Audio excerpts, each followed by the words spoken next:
ആയോധന കലയെയും സെൽഫ് ഡിഫെൻസിനെയും തിരിച്ചറിയാൻ ആഗ്രഹിക്കുന്നവർ തീർച്ചയായിട്ടും കണ്ടിരിക്കേണ്ട ഒരു വീഡിയോ ആയിരിക്കും ഇത്. നിങ്ങളുടെ കണ്ണ് തുറപ്പിക്കും, ഒരു സംശയവും വേണ്ട. പുതിയ മാനങ്ങൾ തേടുന്ന ആൾക്കാർക്ക്, സത്യത്തെ അറിയാൻ ആഗ്രഹിക്കുന്നവർക്ക് തീർച്ചയായിട്ടും ഈ വീഡിയോ സഹായകമാകും. സ്കിപ്പ് ചെയ്യാതെ കാണുക. ശ്രദ്ധിക്കേണ്ട പ്രധാനപ്പെട്ട ഒരു കാര്യം എന്താണെന്ന് വെച്ചാൽ, നമ്മൾ പല വീഡിയോകളിലും കഴിഞ്ഞുപോയ പല വീഡിയോകളിലും വ്യക്തമായി പറഞ്ഞിട്ടുണ്ട് ഡിഫൻസുമായിട്ടുള്ള വ്യത്യാസം. അവിടെ വരുന്ന മാറ്റങ്ങൾ എന്തൊക്കെയാണ്. ഒരിക്കലും ഞാനൊരു ആയോധന കലയ്ക്കെതിരല്ല, ഒരായോധന കലയുടെയും കൂടെയുമല്ല. ഇതാണ് വ്യത്യാസം. കാരണം നമ്മൾക്ക് ആവശ്യമുള്ളത് തിരഞ്ഞെടുക്കുവാനാണ് ബുദ്ധിയുള്ളത്. അപ്പോൾ ആ ബുദ്ധി അനുസരിച്ചായിരിക്കണം നമ്മുടെ പ്രവർത്തനങ്ങൾ. അപ്പോൾ കുറച്ചുകൂടെ എളുപ്പമാകും. ഇപ്പം നമ്മുടെ ഗവൺമെൻറ് തന്നെ ഇറക്കിയിരിക്കുന്ന തൂഫാന്, തണ്ടർ വളരെ പ്രശംസനീയമായ കാര്യങ്ങളാണ്. കഴിഞ്ഞ കുറച്ചേറെ വർഷങ്ങളിൽ ഇവിടെ എന്താണ് നടന്നതെന്നുള്ളത് ആൾക്കാർക്കുള്ളൊരു നേർക്കാഴ്ചയാണ് ഇപ്പം നടന്നുകൊണ്ടിരിക്കുന്നത്. വളരെ വളരെ നല്ലൊരു കാര്യമാണ്.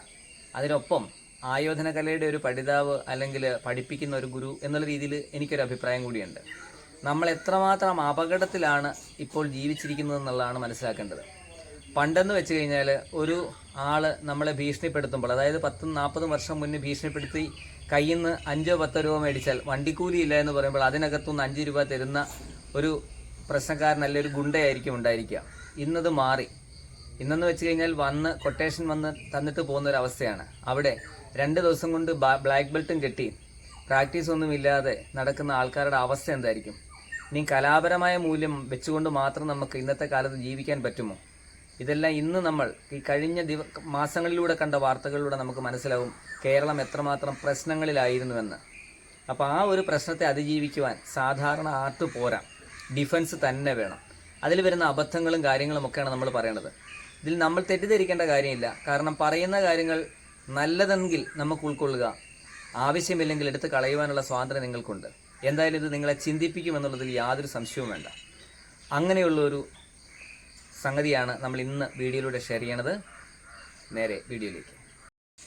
നമ്മൾ സെൽഫ് ഡിഫെൻസിൽ അമർന്നുകൊണ്ടുള്ള കാര്യങ്ങൾ വളരെ കുറവാണ്. എന്തുകൊണ്ടാണ് അത് ചെയ്യാത്തതെന്ന് ഞാൻ പറഞ്ഞുതരാം. അമരുമ്പോൾ ഉണ്ടാകുന്ന വ്യത്യാസം നമ്മൾ തിരിച്ചറിഞ്ഞാൽ മാത്രമേ നമ്മൾ പറയുന്നത് എന്താണെന്ന് മനസ്സിലാവുള്ളൂ. ഉദാഹരണം, ഒരാൾ നിൽക്കുന്ന സമയത്ത് ആളിന് തലക്കൊരടി വരുന്നത് കണ്ടോ? ഓക്കെ, അപ്പോൾ ഇവിടുന്ന് വടി പൊങ്ങി ഇവിടെ വരെ വരുന്ന ഒരു ആയമേ ഉണ്ടാവുള്ളൂ. ഓക്കെ, ഇനി ആള് ഈ ഭാഗം പ്രൊട്ടക്റ്റ് ചെയ്യാനാണ്, അതായത് നമ്മുടെ ചെസ്റ്റിൻ്റെ ഈ ഭാഗം പ്രൊട്ടക്റ്റ് ചെയ്യാൻ നമ്മൾ എന്ത് ചെയ്യും? കൈ ക്രോസ് പിടിക്കുന്നു. അപ്പോൾ ഈ ഭാഗത്തെല്ലാം എന്താണ്? പ്രൊട്ടക്ഷൻ ആയി കഴിഞ്ഞു അല്ലേ? ഇനി ആള് താഴേക്ക് ഇരുന്ന് കഴിഞ്ഞാൽ, അമർന്നിരുന്ന് കഴിഞ്ഞാലോ കണ്ടോ? അപ്പോൾ ബോഡിയുടെ ഏരിയ കുറഞ്ഞു. അതാണ് ഇതിനകത്ത് പറയുന്ന ആർട്ടിൽ പറയുന്ന കാര്യം. എന്നാൽ ആർട്ടിൽ പറയുന്ന കാര്യം. എന്നാൽ ഇങ്ങനെ നിൽക്കുന്ന സമയത്ത് ഇങ്ങനെ അരടി വരുമ്പോൾ ഉണ്ടാകുന്ന ആയം നോക്കുക. ഓക്കെ, ഇങ്ങനെ അമരുമ്പോൾ ഉള്ള അടിയുടെ ആയം എന്തായിരിക്കും? നിങ്ങൾ വെറുതെ ഊഹിച്ച് നോക്കിയേ. ഇതിലൊറ്റ അടി കൃത്യമായിട്ട് നമുക്ക് കൊടുക്കാൻ പറ്റും. അല്ല, ചെന്നിക്ക് ഇവിടുന്ന് ഒരു അടി അടിക്കുമ്പോൾ നമ്മുടെ ഭാഗത്തേക്ക് എത്രമാത്രം താഴുന്നോ അത്രയും അപകടം ഉണ്ടാവാനല്ലേ ചാൻസ് കൂടുതൽ. ഇനി ഇത് കത്തിക്കാണേലും അതുപോലെ തന്നെ നമ്മൾ വാളിനാണെങ്കിലും വടിവാളൊക്കെ ഉപയോഗിക്കുന്നത്. ആ ഒരു വാളിനൊക്കെ ആണേലും വടിവാളെന്ന് പറഞ്ഞാൽ ഞങ്ങൾക്ക് മനസ്സിലായിട്ട് വടി പോലെ തന്നെ ഇരിക്കും. ഇതിനകത്തായിരിക്കും വാൾ സെറ്റ് ചെയ്തിട്ടുണ്ടാവുക. അതിൻ്റെ ഉപയോഗം എന്താണെന്ന് വെച്ചാൽ, നമ്മളിങ്ങനെ അടിക്കുമ്പോൾ വടിക്ക് കയറി പിടിച്ചാൽ തിരിച്ചിട്ട് നമ്മളെടുത്താൽ വടി അയടകയിലിരിക്കും, വാള് നമുക്ക് ഉപയോഗിക്കാനും പറ്റും. അതിൻ്റെ പേരാണ് ശരിക്കും വടിവാൾ. വടിവാളെന്ന് പലരും പറയാറുണ്ട്, പക്ഷേ അതെന്താണെന്ന് വ്യക്തമായി കൊടുക്കാറില്ല. അപ്പോൾ ഇതാണ് വടിവാൾ, ആവശ്യത്തിനനുസരിച്ച് ഉപയോഗിക്കാൻ വേണ്ടിയാണ്. അപ്പോൾ അങ്ങനെയുള്ള വെപ്പൺസ് വരുമ്പോൾ നമ്മൾ ഉദ്ദേശിക്കുന്ന പഠിത്തം പോലെ നമ്മൾ ചിന്തിക്കുന്നതിനപ്പുറത്തായിരിക്കും പലപ്പോഴും നടക്കുന്നത്. ഇപ്പോൾ ഒരു സർജിക്കൽ ബ്ലേഡാണ് പൊതുവിൽ ഉപയോഗിക്കുന്നത് ഏറ്റവും കൂടുതൽ ഇപ്പോൾ അപകടത്തിൽ. ആ സർജിക്കൽ ബ്ലേഡിനെ നമ്മൾ എങ്ങനെ പ്രതിരോധിക്കണമെന്ന് അറിയില്ലെങ്കിൽ ആർട്ടാണെന്ന് പറഞ്ഞിട്ട് കാര്യമില്ല, അവിടെ ഡിഫൻസാണ് വർക്ക് ചെയ്യേണ്ടത്. അപ്പോൾ ഈ കാര്യം നിങ്ങൾ ഓർക്കുക. ഇനി വാളിനുള്ള കാര്യം എന്താണെന്ന് ഞാൻ കാണിച്ചു തരാൻ നോക്കുക. ഇപ്പം നമ്മളൊരു സോഡാണ് എടുക്കുന്ന കുട്ടിക്ക്, ഒരു വാളാണ് എടുക്കുന്നതെങ്കിൽ ഈ വാളിന് നമ്മൾ ഇങ്ങനെ ഒന്ന് വെട്ടുന്നുണ്ടോ? ഇങ്ങനെ വെട്ടുമ്പോൾ നമുക്ക് ഈ വശത്തുനിന്ന് വെട്ടാം. തലയ്ക്ക് ഇങ്ങനെ വെട്ടിയിട്ട് പ്രത്യേകിച്ച് കാര്യമില്ല. അല്ല, ഇങ്ങനെ വരഞ്ഞു കഴിഞ്ഞാൽ മാത്രമേ സ്കിന്ന് ആയിട്ട് ആൾക്ക് ബ്ലീഡ് ആകുമ്പോൾ പേടി വരുള്ളൂ. ഇങ്ങനെ ആയിരിക്കും പൊതുവിൽ വാളിൻ്റെ വെട്ടുകളിൽ ഇത് രണ്ടെണ്ണം പ്രധാനമാണ്. പിന്നെ കൈ ഉയർത്തിയാൽ ഇവിടെ ഇങ്ങനെ വലിക്കുക എന്നുള്ളത് പ്രധാനമാണ്. മൂന്നാമത് കുത്തുക എന്നുള്ളത് പ്രധാനമാണ്. ഇങ്ങനെയൊക്കെയാണ് വാള് പൊതുവിൽ നമ്മൾ ഉപയോഗിക്കുന്നത്. പക്ഷെങ്കിൽ സെൽഫ് ഡിഫെൻസിൽ വാളുകൾ ഉപയോഗിക്കുന്ന മെത്തേഡ് വേറെയാണ്. നമ്മൾ ഇങ്ങനെ വെട്ടാറില്ല. അതുപോലെ തന്നെ കുത്തുന്ന കാര്യങ്ങളിലൊക്കെ ഒത്തിരി ഒരുപാട് വ്യത്യാസങ്ങളുണ്ട്, പറഞ്ഞുതരാം.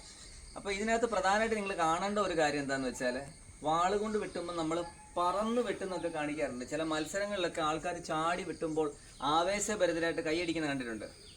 ഞാൻ നിങ്ങളോട് പറയുന്ന ഒരേ ഒരു കാര്യം, ഇറച്ചി വെട്ടുന്ന കടയില്ലേ, അവിടെ പോയി നിൽക്കുക. ആരെങ്കിലും പറന്ന് വെട്ടുകയോ അല്ലെങ്കിൽ ചാടി വെട്ടുകയോ ഒക്കെ ചെയ്യാറുണ്ടോ? ഇല്ല.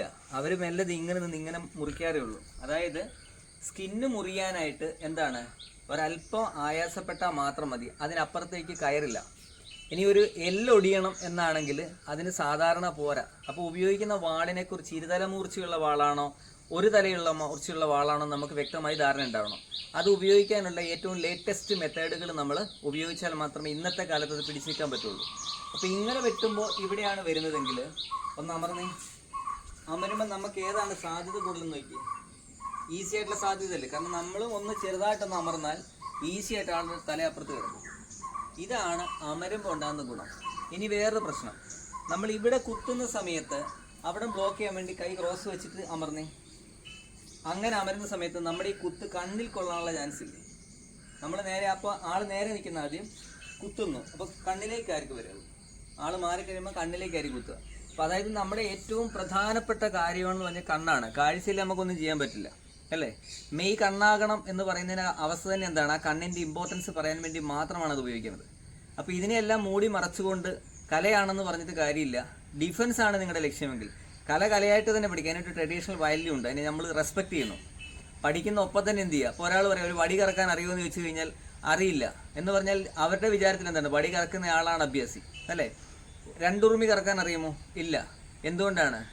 കാരണം ആ ഉറുമി പഠിച്ചവൻ അവിടെ ഒരു വിലയുണ്ട് എന്ന് ഉപബോധ മനസ്സിൽ വെച്ചിട്ടുള്ളതുകൊണ്ടാണ്. അപ്പോൾ ഇതിനകത്തൊന്ന് മാറി നമ്മൾ ചിന്തിക്കണമെങ്കിൽ ഡിഫൻസും ആർട്ടും തമ്മിൽ വളരെ വ്യക്തമായിട്ട് നമുക്ക് തിരിച്ചറിയാനായിട്ട് കഴിയണം. ഇനിയുള്ള കാര്യങ്ങൾ പറഞ്ഞുതരാൻ ശ്രദ്ധിക്കുക. സാധാരണ നമ്മൾ ആർട്ടായിട്ട് ചെയ്യുന്ന സമയത്ത് നമ്മുടെ പെടലിക്ക് നേരെ വരുന്ന ഒരു വെട്ട് നമ്മളിങ്ങനെ തട്ടുന്നു. ഓക്കെ, ഇവിടെ തട്ടിയാൽ ആളെന്ത് ചെയ്യും, പുറകോട്ട് വലിച്ചിട്ട് ഈ ഭാഗത്തേക്ക് വിട്ട് നമ്മൾ തട്ടും. ഈ രീതിയിലാണ് നമ്മുടെ ഇവിടെ ആർട്ട് പോകുന്നത്. എന്നാൽ ഡിഫൻസിൽ നിങ്ങൾ ശ്രദ്ധിക്കേണ്ട കാര്യം, ഒരു വെട്ട് വരുമ്പോൾ പെടലിക്ക് വെട്ട് വരുമ്പോൾ നമ്മൾ ഇങ്ങനെ തട്ടി. ക്ലിയർ ആയിട്ട് മനസ്സിലായോ? ഇനി ഒറ്റ മൂവേ ഉള്ളൂ, കണ്ടോ ആളവിടെ വീണിട്ടുണ്ടാവും. ക്ലിയർ? ഇതാണ് ആർട്ടും ഡിഫൻസും തമ്മിലുള്ള വലിയൊരു അന്തരം. കാരണം ഡിഫൻസിൽ നമുക്ക് ഒരുപാട് സമയം കളഞ്ഞ് മറ്റുള്ളവരെ സന്തോഷിപ്പിക്കാൻ നേരമില്ല. കാര്യം കഴിഞ്ഞ് എത്രയും വേഗം സേഫായി വീട്ടിലെത്തുക എന്നുള്ളതാണ് ഡിഫൻസിൻ്റെ അർത്ഥം. ക്ലിയർ? നമ്മളൊരു ട്രഡീഷണൽ ആർട്ടിൽ ഒരു വടിക്കടിക്കുന്ന സമയത്ത് എന്താണ് സംഭവിക്കുക നമുക്ക് കൃത്യമായി അറിയാം. അത് പിടിച്ച് മേടിക്കാനൊക്കെ പല മാർഗങ്ങളുണ്ട്. അങ്ങനെ വന്നാൽ ഇന്നത്തെ മോഡേൺ യുഗത്തിൽ ഡിഫൻസിനുള്ള പ്രാധാന്യവും പഠിച്ചിരിക്കേണ്ടത് മനസ്സിലാക്കേണ്ടതുമായ പല അപകടങ്ങളുമാണ് നമ്മൾ ഇതിനകത്ത് റിവീൽ ചെയ്യണത്. ശ്രദ്ധിക്കുക. അപ്പോൾ ഞാൻ വടിക്കൊന്ന് അടിക്കുകയാണേ. അപ്പോൾ ആളുകാർ പിടിച്ചു കണ്ടോ, നേരെ തിരിച്ചു കണ്ടോ, വലിച്ചു. ഇതായിരിക്കും സംഭവിക്കുക.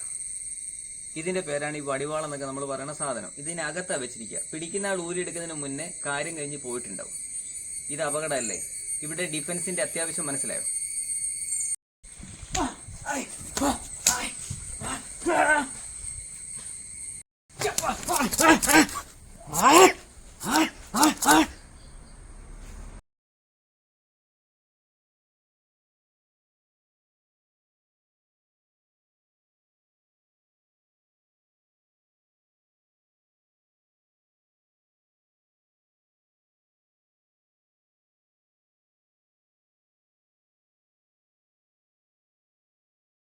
ആർട്ടും ഡിഫൻസും തമ്മിലുള്ളൊരു വലിയ വ്യത്യാസം മനസ്സിലായിട്ടുണ്ടാവുമെന്ന് കരുതുന്നത്. അതിൽ നമുക്ക് ഏറ്റവും എക്കണോമിക്കലായിട്ടുള്ള ടൈം, എക്കണോമിക്കലായിട്ടുള്ള ടെക്നിക്ക് 100% ഷുവർ ഷൂട്ട് ആയിരിക്കണം ടെക്നിക്ക്. അല്ലാതെ നമുക്കവിടെ പരീക്ഷിച്ച് വിജയിക്കാനോ പരീക്ഷിച്ച് മുന്നോട്ട് കൊണ്ടുപോകാനുള്ള സംവിധാനങ്ങളില്ല. അതുപോലെ തന്നെയാണ് ഇപ്പോൾ നമ്മളിപ്പോൾ പരിചയം വാളും പഠിപ്പിക്കണം. അതിൻ്റെ ഉപയോഗം ശരിക്കും നമ്മുടെ പോലീസ് ഓഫീസേഴ്സിന് കൂടുതൽ പറ്റും. കാരണം വെച്ചാൽ ലാത്തിയും അതുപോലെ തന്നെ അവരുടെ ഷീൽഡും അത് വളരെ ഉപയോഗപ്രദമാണ്. അപ്പോൾ അതിൽ ഈ പരിചയക്കുള്ള കാര്യങ്ങൾ നമ്മൾ മനസ്സിലാക്കിയിരിക്കുക. അപ്പോൾ ഉദാഹരണം പറഞ്ഞാൽ ഒരു വെട്ട് നമ്മൾ വെട്ടുന്നത് വെറുതെ കൂട്ടിക്കേ. അപ്പോൾ വെട്ടുന്ന വാളിൽ കയറി ഒരാൾ പിടിച്ചാൽ പരിച കൊണ്ട് എന്ത് ചെയ്യാൻ കഴിയും? ഇതാണ് നിങ്ങൾ ചിന്തിക്കേണ്ട ഒരു വിഷയം. അപ്പോൾ അതൊക്കെ നമ്മൾ മനസ്സിലാക്കിയാൽ ഈ പോലീസിൻ്റെ ഷീൽഡും സ്റ്റിക്കും തമ്മിലുള്ള ഒരു ഡിഫറൻസ്, അതെങ്ങനെ ചെയ്യാമെന്നൊക്കെ ഉള്ളത് നമുക്ക് വിശദമായിട്ട് പഠിപ്പിക്കാൻ പറ്റും ഡിഫൻസിൽ. ഡിഫൻസിൽ തന്നെ 2 വിധത്തിലുള്ള ട്രെയിനിങ് ഉണ്ട്. ഒന്ന് സിവിലിയൻസ്, സാധാരണ ആൾക്കാർക്കുള്ള ട്രെയിനിങ് ഉണ്ട്. ഫോഴ്സിന് വേണ്ടിയുള്ള ട്രെയിനിങ് വേറെയാണ്. ഇതും വളരെ നന്നായിട്ട് തിരിച്ചറിയേണ്ടത് വളരെ അത്യാവശ്യമാണ്. എന്തായാലും ഈ വീഡിയോ നിങ്ങൾക്ക് ഉപകാരപ്പെട്ടു എന്ന് കരുതുന്നു. അടുത്ത വീഡിയോയിൽ കാണാം. നന്ദി, നമസ്കാരം. Thank you so much.